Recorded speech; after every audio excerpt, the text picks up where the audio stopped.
Good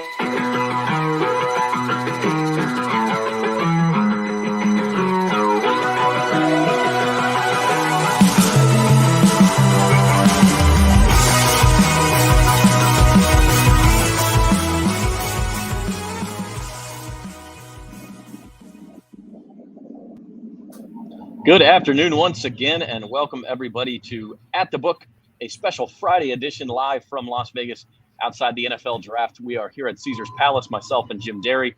Devin Jackson, our producer, is back in New Orleans. We are talking all things Saints NFL draft, maybe a small Pelicans recap on this special Friday edition. The second round of the NFL draft begins in just about 2 hours, actually. 4 o'clock out here in Vegas, 6 o'clock New Orleans time. And our special NFL draft show is brought to you by Tulane Doctors. Innovative research, inspired patient care. Visit TulaneDoctors.com for more information. So our thanks to them. And, of course, to Caesars Sportsbook, our primary sponsor. And I'd like to remind you, you can bet on the draft or anything else by signing up by going to NOLA.com/Caesars. New users get their first bet insured up to $1,100. So make sure you take advantage of that if you haven't already. NOLA.com/Caesars. It's another sunny day. Jim, I made the smart move and moved into the shade for today because I don't have my shades on. I can see my screen. It's much better. I see that, and I can only hear you because you're sitting next to me. So I'm going to give a very quick analysis, and I'm going to have to reboot my computer because, we haven't had enough technical difficulties since we've been here in Las Vegas. So I figured, why not? I know that you can hear me, and I cannot hear Devin at all. So I'm going to have to reboot in just a second. But I will say last night was quite interesting. I think the kind of the coolest part, maybe not if you're a Pelicans fan, I guess, but the coolest part was being in there. And when we finally decided that we were going to leave the draft area because we couldn't get a good enough Wi-Fi signal, we get to Caesars Sportsbook, and then we decide to do the second pick from there. And you got the Pelicans game going on, the end of the Pelicans game with the Suns fans everywhere. And meanwhile, we're trying to pay attention to what's going on with the Saints pick, when they're going to pick. Devin's letting us know what's going on with the pick. And then at the same time, we got these celebrities that are like 20 feet from us. Robert De Niro and Rachel McAdams are walking up some kind of red carpet. I think I'm living some kind of out-of-body life. So it only goes to go with everything that I should have to reboot because it's not supposed to be like this. It is not. And technology issues aside, it's been a good weekend. And quite frankly, I think the Saints had a pretty good day yesterday also, Devin. Trevor Penning, they get him at number 19. I don't think a lot of people thought he'd drop. They were able to trade up and get Chris Olave. They do lose a third and fourth round pick in the process. They only have one pick left tonight. We'll talk about that in a minute. But overall, I mean, they checked the two boxes that they needed to check. Yeah, it's been two positions of need we talked about really since especially since the Teron Armstead departure. The Saints need to address it either in free agency or in the draft, and they did both in the draft, which makes sense. They don't have a ton of money to go out spending on some of these free agent receivers and some of these big name receivers as well that got traded last night. But it makes a lot of sense for what they're looking for. I think they needed a Robin to Michael Thomas, and they got that with another Ohio State receiver. They keep going back to the well, and it seems to be working for them. So it made a lot of sense. And then Penning being there at 19, I think yesterday or last night, Luke Johnson wrote up the story, our Saints beat writer. But the Saints were getting a little anxious at 19, hoping that Penning would still be there, especially with the Chargers selecting Zion Johnson at 17, then the Titans trading up to 18, and he could have potentially went there. So the Saints were able to get their two guys, and they seem pretty happy about it. Yeah, absolutely. I mean, I think you can kind of take two strategies here. You can take best player available, which we see teams do. The Baltimore Ravens got Kyle Hamilton last night that way. The Jets ended up with a great draft that way. But to me, the BPA strategy, the best player available, it works if you have a roster that is basically already complete and you're just trying to improve at places and you just take the best guy who's there. Or if you have holes everywhere, if you're the Jets or the Texans and you need help everywhere, you just take the best guy out there. The Saints are in between those two, where they had three really specific holes: wide receiver, offensive tackle, and safety. And they have enough money under the salary cap to maybe sign a starter at one of those positions. They really needed to take the other two positions. And so, I don't argue with best player available very often, but I think the Saints did what they needed to do. Yeah, best pick available. It's really it's hit or miss, because sometimes the best player available isn't the best player for you. So I think for the Saints, they had to make sure that they not only got the player they wanted, but it would be a fit. And the Saints have been known to develop receivers and tackles quite a bit. I mean, they rolled out several late round and UDFA receivers last year. And with the offensive line, they always do wonders with guys. I mean, obviously, Teron Armstead was an FCS tackle. Andrews Peak came in a little bit raw, but he ended up making a Pro Bowl. So the Saints know their strengths in terms of team building, and they went after it and understood that it may have cost them a third and fourth rounder to get the receiver they want, but they can finally kind of put that to rest and see him develop and play alongside Michael Thomas, one of the better receivers in the NFL when he's healthy. Well, let's talk about Chris Olave a little bit, because for those who don't know, Devin is a contributor for Blue Chip Scout and is a film expert himself. Chris Olave he's a smaller receiver. He's 6 foot, 187, I think he's listed at. He is fast. He ran a 4.39.40 at the combine. What type of player are the Saints getting here? What is his ceiling, and what concern should Saints fans have? I think for him, he's coming in a really good situation, because I don't think the Saints are going to ask him to catch those 50-50 passes. He's not really a 50-50 type receiver. He's more of a creative route runner that is able to catch the ball over the middle, catch the ball in the boundary, and be a reliable receiver on a down-to-down basis. So in some regards, he's similar to Michael Thomas in that respect, where he can create yards after the catch, but he's not super explosive with the ball in his hands. But he's a very reliable receiver that can easily slide into that receiver 2 or receiver 3 option on the team. They still have Marquez Callaway, but they have a nice versatility now at the receiver position, because Olave played both in the slot and out, in the perimeter. So I think with Olave, you're getting a receiver that does a little bit of everything. Does a lot of things well. Doesn't have that one thing that is an elite thing. But I think for him, asking to be a receiver 2 or second option as a receiver, I think will do wonders for him early in his career, so he doesn't have to shoulder that load. Jim and I talked more about this on the Datitude podcast this morning, so tune in for that if you haven't already. But Jim, the comparison you see for him, they're very similar sizes, very similar speed. Terry McLaurin of the Washington Commanders is the guy you see, and I obviously that's the ceiling. But if Chris Olave turns into Terry McLaurin, the Saints are going to be very happy and very productive. I bring this up on Datitude as well. I played some interviews from Olave and Trevor Penning, along with Willie Green and Chris Paul. But the first name, when someone asked Chris Olave who he would compare himself most to and who he studied, the first name he said was Terry McLaurin, which I thought was super interesting. He went on to say, Devontae Adams and a couple other guys that you would expect him to say. But we were talking about it yesterday, and I think Devin was the one who said first. He asked who he reminded you of, and that was the first name Devin said. And then again, you and I talked about it on Datitude, which is up a couple hours ago, and it's if he turns into that, and you have Michael Thomas and a Chris McLaurin clone, a Terry McLaurin clone, then great. It's. I think the Saints they were already in a better situation, I think, receiver-wise than anyone gave them credit for. Last year, anything that could go wrong did. Traquan Smith was hurt a lot of the year. He's back, along with Michael Thomas. Like Devin Jackson said, now Marquez Callaway goes back to being a 3 or a 4 or whatever it is. And so I think they're in excellent shape there. And I can't wait to see. I heard you, Zach, while I was trying to get my computer ready, talk about best player available. I really think the Saints need to go running back here because I think that not only do we not know how long Alvin Kamara is going to be gone, even if he's not gone that long, I think all this stuff is really going to affect him. This may turn into a lost year for him.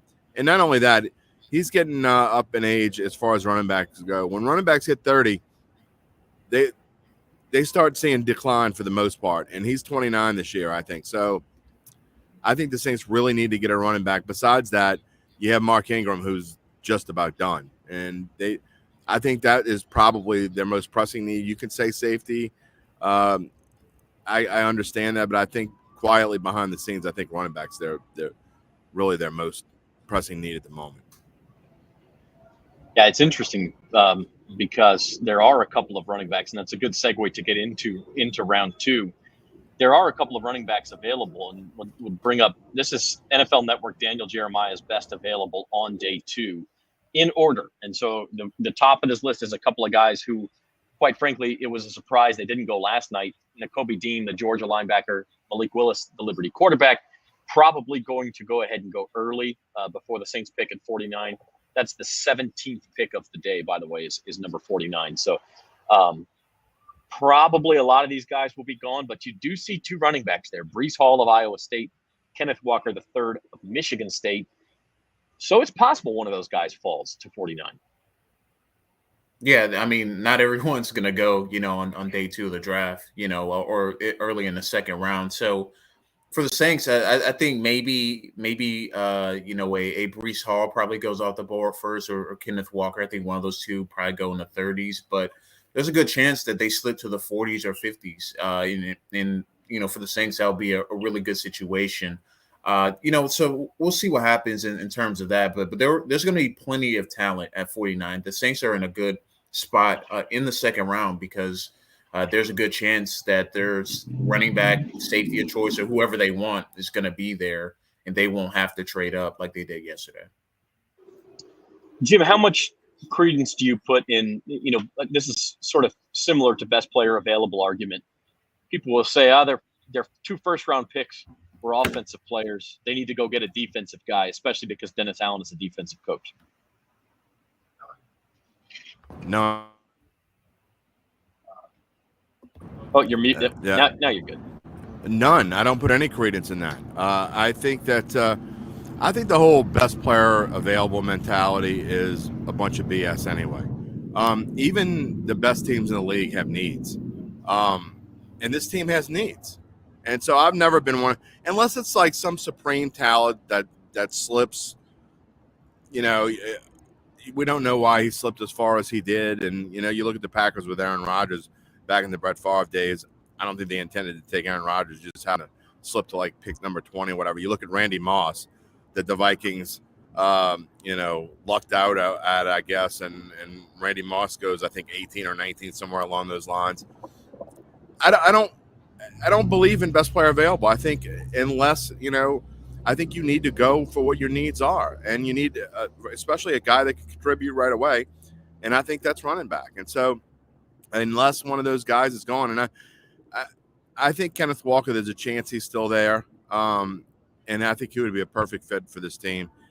Or, you and I were talking last night coming back from the draft or eating dinner or whenever it was. Everything meshes into one now. But, maybe the Saints make a move. And if there's somebody they like, maybe they move up again.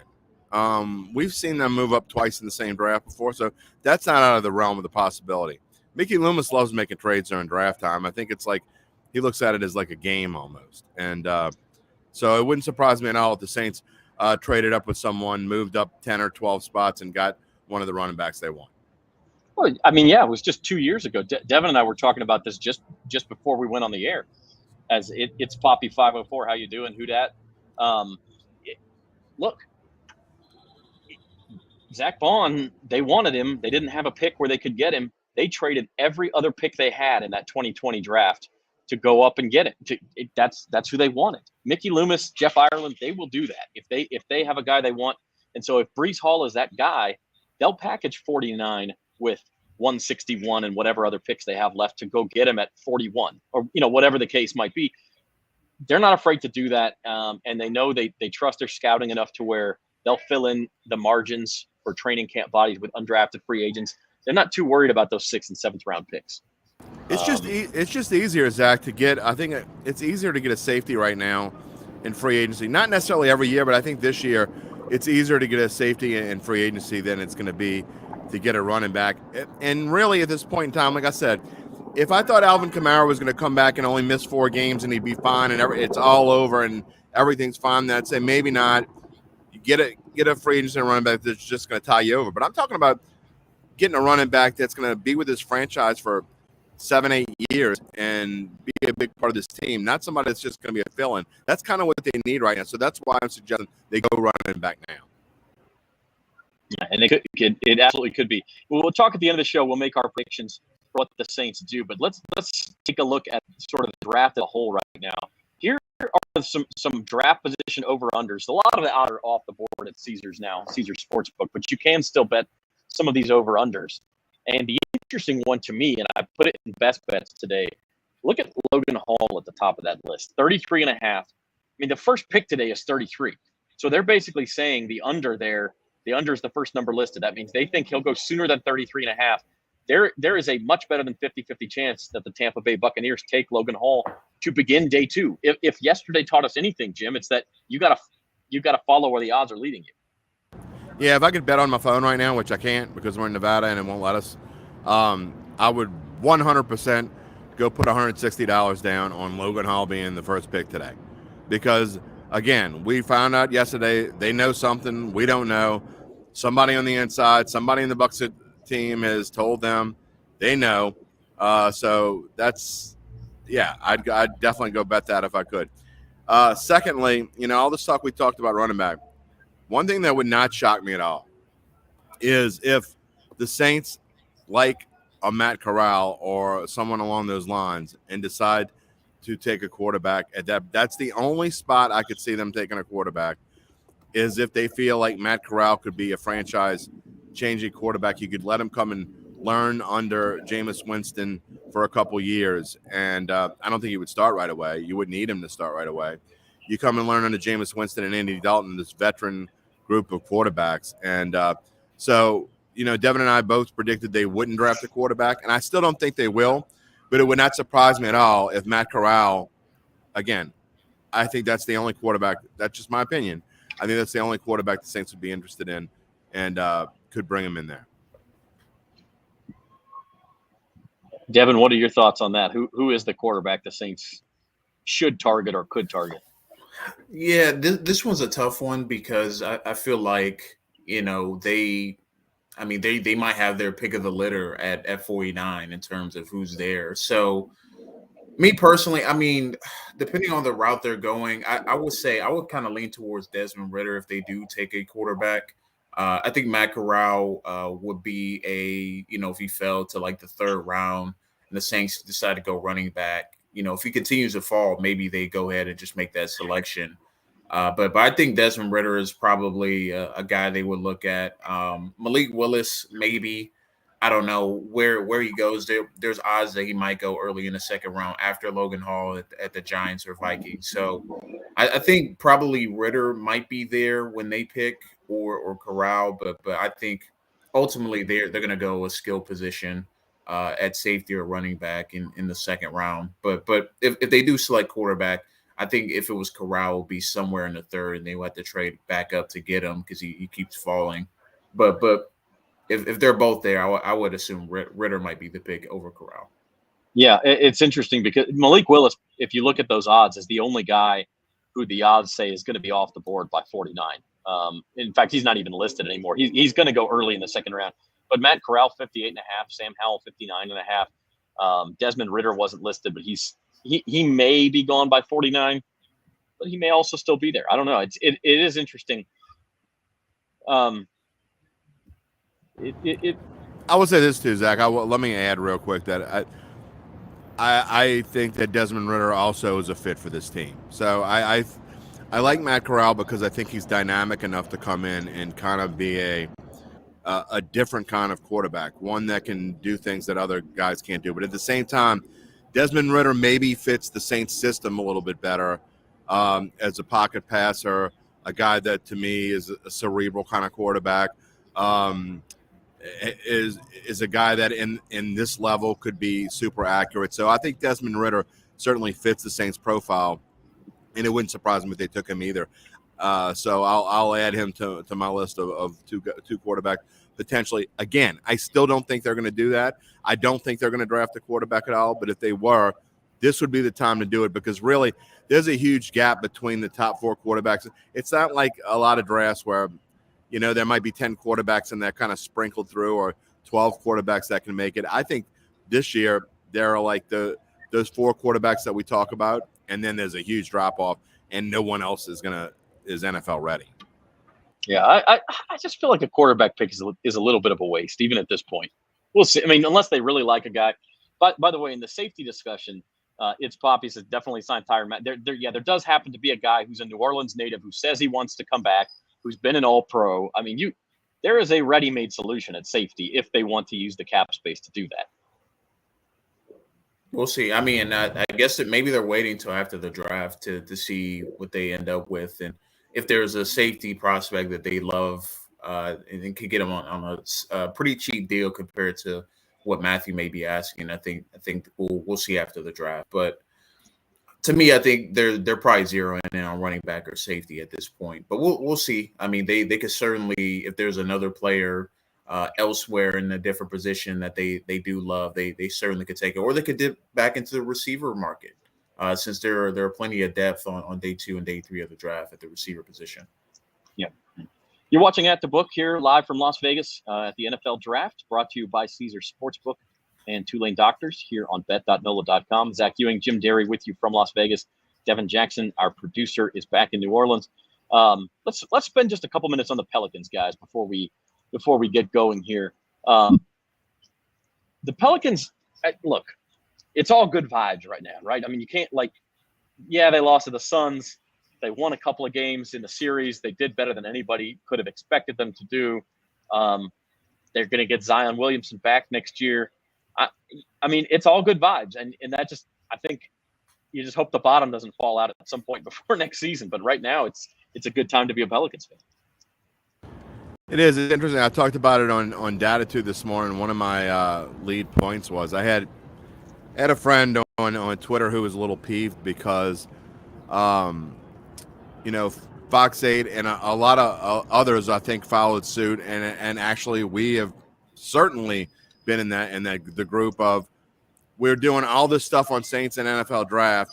Fox 8 led with the Saints in the NFL Draft. I'm certain that 4 and 6 and 26 probably did the same thing. And he's ticked off because he thinks the Pelicans should be the lead story. So I'd be interested to hear what you guys think. I mean, I personally think that football here is king. And, Devin and I have talked about it. We did, and I think we talked about it in January. We didn't really start getting into basketball in the NBA and trying to figure out what's going on in college basketball until maybe conference championship week of the NFL, because we had the NCAA championship, we had all the bowl games, we had the first couple rounds of the NFL playoffs. It just is what it is here, and it's tough. But at the same point, even though there was a finality of this season for the Pelicans yesterday, this story really is just starting to be written, right? This group is going to be together for a while. Willie Green is this great young coach that could be here as long as he wants to be. And so their story is just being written, I think, really, as the Saints are maybe further along, and these are just puzzle pieces of the puzzle they're adding. But I'd be interested to hear you guys whether you think the Pelicans were a bigger story yesterday, and maybe we and the rest of our media cohorts kind of downplayed it a little bit. It's possible. I mean, it's also going to naturally happen when you have two events going on at the same time, that neither one will get the interest and the attention that it would have otherwise. I will say this. The Pelicans have been the number one sports story in New Orleans for 2 weeks now. And yes, there's been some draft attention. Yesterday and today are pivotal days for the future of the Saints franchise as well. And so I don't know that it's misplaced. The Pelicans had they beat the Suns and they're playing a game 7 tomorrow, we'd be talking a lot more about them. And we have talked a lot about them in the last 2 weeks. And if Willie Green mentioned this in his post game yesterday, he likened this Pelicans team to the Phoenix Suns bubble team from 2020 that went 8-0 in the bubble and just narrowly missed the playoffs. And he was an assistant coach on that team and feels like that's a similar feeling. And if they are the Phoenix Suns and they're going to start making deep playoff runs next year or the year after, the Pelicans are going to force their way into New Orleans sports consciousness. And it won't be such an uphill fight to get that attention.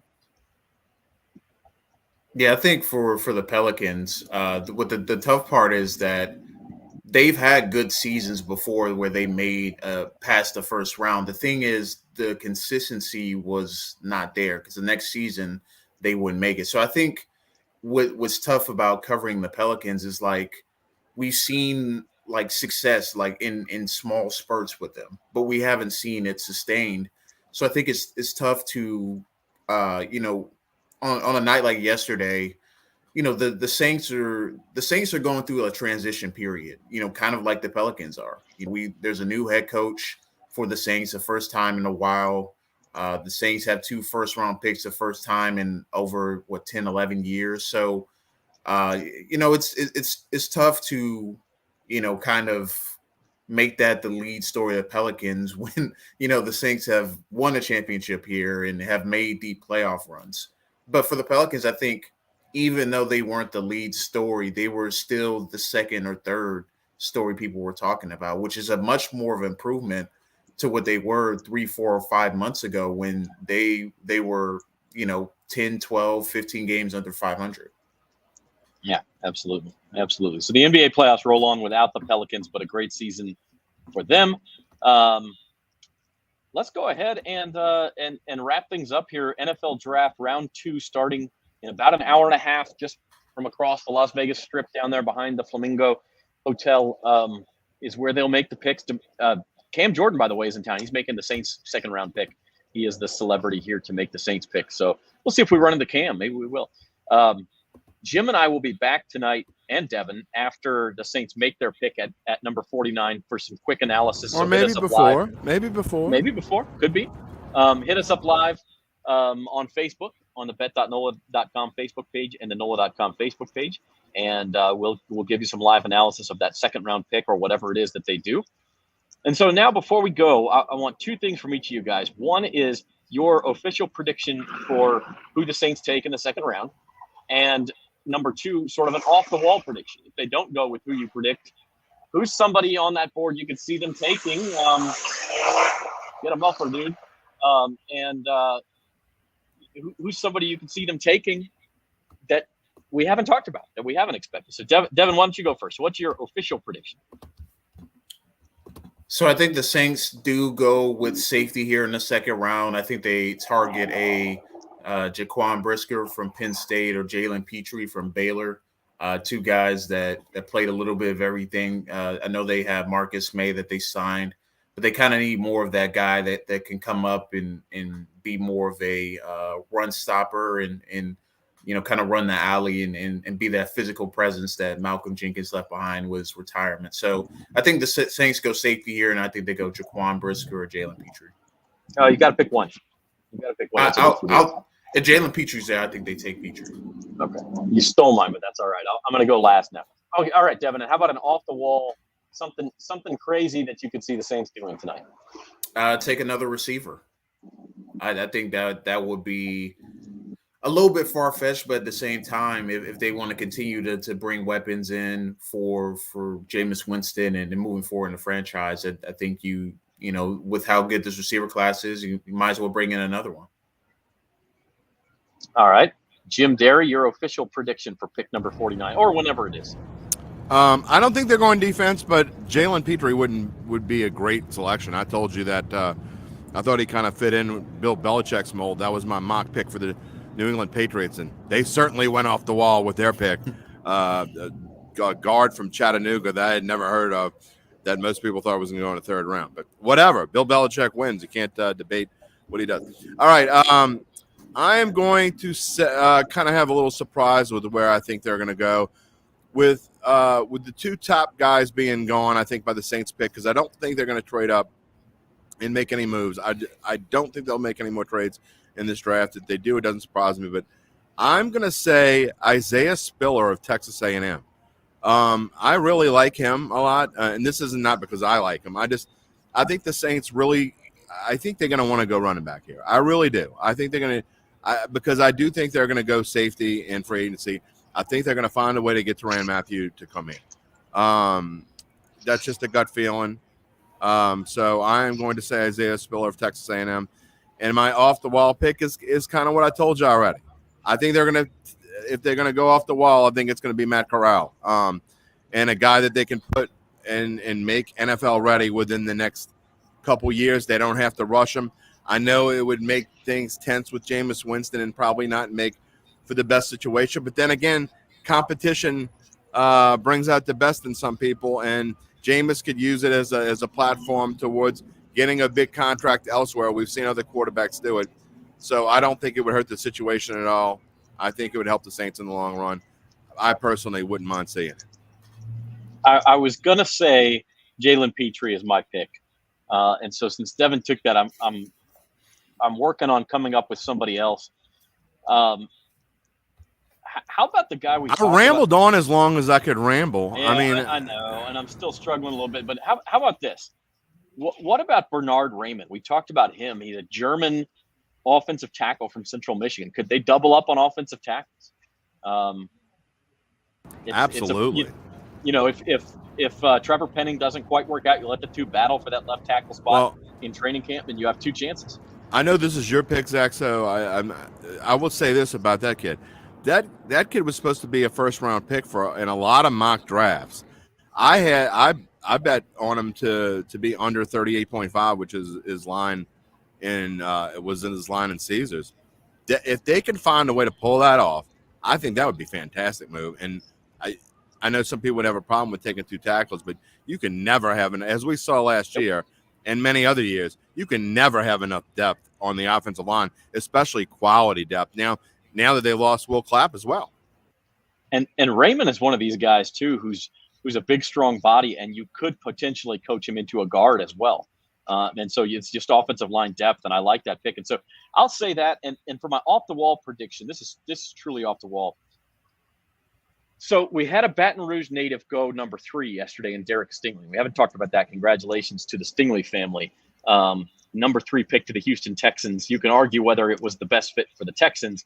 It's a great fit for Stingley. He's going to get number 1 receivers lined up across from him all season long, see what he can do. But how about another Baton Rouge native to the Saints at number 49? How about Christian Harris of Alabama? He's a middle linebacker. Demario Davis is obviously entrenched at that position, but he's getting a little longer in the tooth. Maybe you bring in an understudy, some depth at linebacker. How about Christian Harris? Roll Tide. That's right.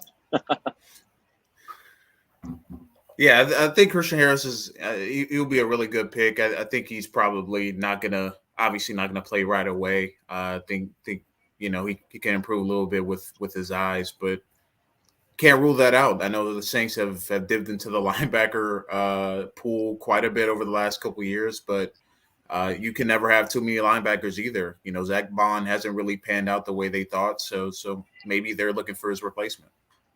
Yeah, it is off the wall, but that was the assignment. So we'll see. So I'd keep an eye on Jalen Petrie, the 2 running backs, Breece Hall, Kenneth Walker. If they start falling into the 40s, maybe the Saints make a move there.